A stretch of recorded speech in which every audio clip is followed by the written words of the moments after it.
So hello dear student, কেমন আছো? I hope প্রত্যেকে শুধু ভালো নয় ভীষণ ভালো আছো। স্ক্রিনের উপরে লম্ব বৃত্তাকার চোঙ এই চ্যাপ্টারে একটা প্রশ্ন দেখা যাচ্ছে, তাই না? প্রশ্নটা আমরা মন দিয়ে বুঝবো, তারপর করার চেষ্টা করবো, ওকে? আর শুধু আমি একা করব না, অবশ্যই তুমিও করবে আমার সাথে, ওকে? তো চলো, কি বলেছে প্রথমে মন দিয়ে আগে পড়ে নিই, বুঝে নিই, তারপর করা যাবে। দেখো, বলা আছে একটি লম্ব চোঙাকৃতি স্তম্ভের বক্রতলের ক্ষেত্রফল 264 বর্গমিটার এবং আয়তন 924 ঘনমিটার হলে ওই স্তম্ভের ব্যাসের দৈর্ঘ্য এবং উচ্চতা হিসাব করে লিখি।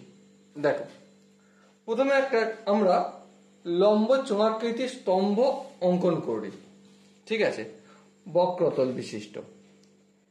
দেখো, এই হচ্ছে আমাদের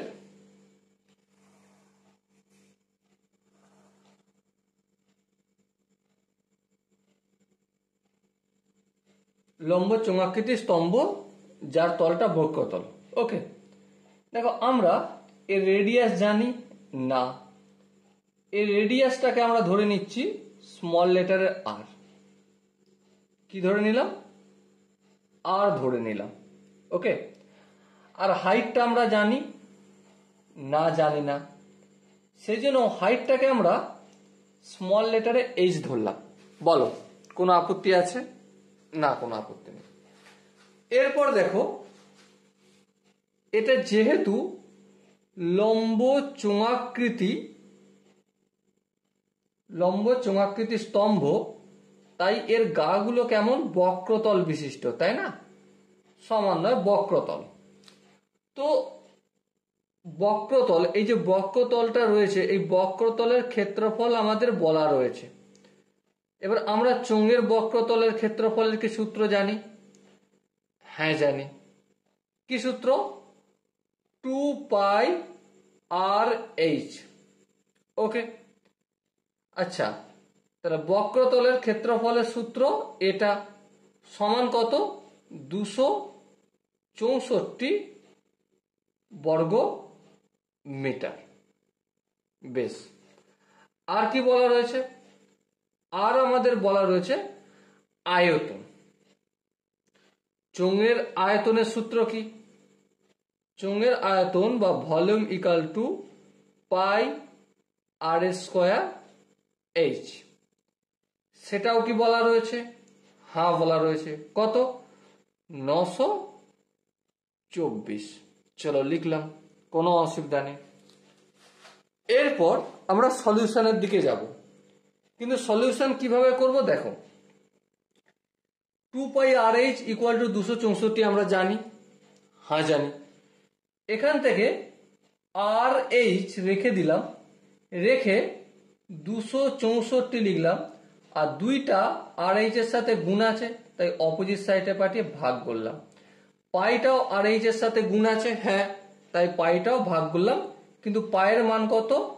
22/7, বাইটা উপরে 7 করলাম। আই হোপ এখান পর্যন্ত প্রত্যেকে বোঝা গেছে। এর পরের স্টেপে দেখো, কি দেখবে? 2 1 2, হ্যাঁ। আর এখানটা যদি কাটি 1 3 2, 132, তাহলে কত হবে? 132 ইন্টু 7/22, 22। এবার 11 দিয়ে যদি কাটি, 11 দুগুণে 22, আর এটা 11 1 11, 11 দুগুণে 22, 11 12 132 হয়। বেশ, এরপর দেখো 2 1 2, 6 দুগুণে 12, তাহলে আর এইচ এর মান কত পেলাম? আর এইচ এর মান পেলাম 6 7 কত? 42 পেলাম। বেশ, এবার একটা কাজ করা যাক। কি কাজ? এখানে আমি আর স্কোয়ার এইচ রাখলাম, বেশ, 924টাও লিখলাম। পায়ের মান হচ্ছে 22/7, তাই নিচে 22 আর এর নিচে 7, মানে এটা উপরে উঠে যায়, করলাম। বেশ, কোনো আপত্তি নেই। আর একটা স্টেপ যদি আগিয়ে যাই, আর স্কোয়ার এইচটাকে আমি আর ইন্টু আর এইচ লিখতে পারি। হ্যাঁ, লিখতে পারি। 924 ইন্টু 7/22। এরপর দেখো, আর লিখলাম, আর এইচ এর ভ্যালু কত? 42। চলো, লিখে দিলাম 42। ইকুয়াল টু 924 ইন্টু 7/22 লিখলাম। বেশ, তাহলে আর এর সঙ্গে 42 কিসের আকারে আছে? গুণের আকারে। অপোজিট দিকে নিয়ে গেলে ভাগের আকারে হয়ে যাবে। তাহলে 924 গুণিতক 7/22 আর 42 উপরে আছে, এখানে আসলে নিচে হয়ে যাবে। ওকে, এবার দেখো 7 1 7, হ্যাঁ ঠিক, 6 7 42। এবারে দেখো 11 দিয়ে কাটা যাবে কি? 8 11 88, হ্যাঁ কাটা যাবে। 11 দুগুণে 22, 8 11 88, 4 11 44। বেশ ঠিক আছে। আচ্ছা, এবার দেখো হিজিগিটি হয়ে যাচ্ছে, তাই একটু নিচে সাজিয়ে লিখে নিই। উপরে আমার 84 আছে, নিচে 2 আর 6 আছে, 2 গুণিতক 6। এবার দেখো কাটাকাটি যাবে কি? হ্যাঁ কাটাকাটি যাবে। 2 1 2 আর এখানটা 42, 6 1 6, 6 7 42। তাহলে আর এর ভ্যালু কত? 7 পেলাম। কত পেলাম? আর এর ভ্যালু 7 পেলাম। আর মানে কি? আর মানে আমরা ব্যাসার্ধ ধরেছিলাম। প্রশ্নে আমাদের জিজ্ঞাসা করেছে কি? জিজ্ঞাসা করেছে ব্যাসের দৈর্ঘ্য কত। তার মানে 2r ইকুয়াল টু কত লিখতে পারি? 2r ইকুয়াল টু 7 দুগুণে 14 সেন্টিমিটার। গল্প শেষ।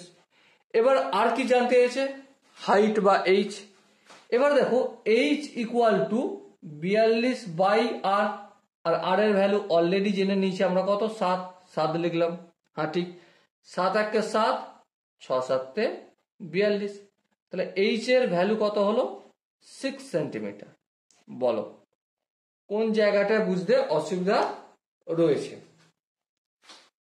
আমরা ব্যাস পেয়ে গেছি 14 সেন্টিমিটার, আর হাইট বা উচ্চতা পেয়েছি 6 সেন্টিমিটার। এরপর যদি তোমাদের মনে হয় কোনো জায়গায় বুঝতে অসুবিধা রয়েছে এরপরও, তার জন্য কি করতে হবে? কমেন্ট সেশন খালি রয়েছে, কমেন্টে অবশ্যই জানাতে হবে। ওকে, তো চলো দেখা হচ্ছে পরের সেশনে। ততক্ষণ পর্যন্ত ভালো থেকো, সুস্থ থাকো এবং জয় হিন্দ।